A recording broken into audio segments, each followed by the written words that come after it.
Putin every day says, I want to settle the war, let's negotiate. And Zelensky has said, we're not going to negotiate. But Zelensky didn't start that way. I don't want to, belabor the history, but Russia was invaded 3 times through Ukraine. The last time, Hitler killed 1 out of every 7 Russians. They don't want to have Ukraine join NATO. So when the wall came down in the Soviet Union, Europe, Gorbachev destroyed himself politically by doing something that was very, very courageous. He went to Bush and he said, I'm going to allow you to reunify Germany under a NATO army. I'm going to remove 450,000 Soviet troops, but I want your commitment. After that, you will not move NATO 1 inch to the east. And we solemnly swore we wouldn't do it.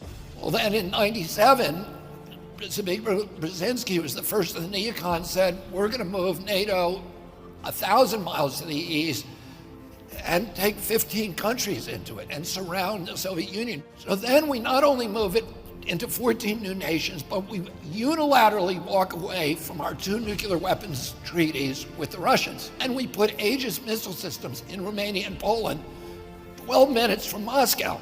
When Russians did that to Cuba in '62, we came this close to nuclear war until they removed them. So the Russians don't want nukes 400 miles from Moscow. We then overthrow the Ukraine government.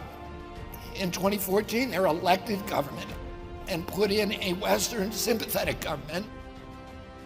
Russia then has to go into Crimea because they have a port. It's their only warm water port. And they know the new government that we just installed is going to invite the US Navy into their port. So Russia then went into Crimea without firing a shot, because the people of Crimea are Russian. Then the new Ukrainian government we installed started killing ethnic Russians in Donbass and Lugansk, and they voted to leave and join Russia. Putin said, I don't want them.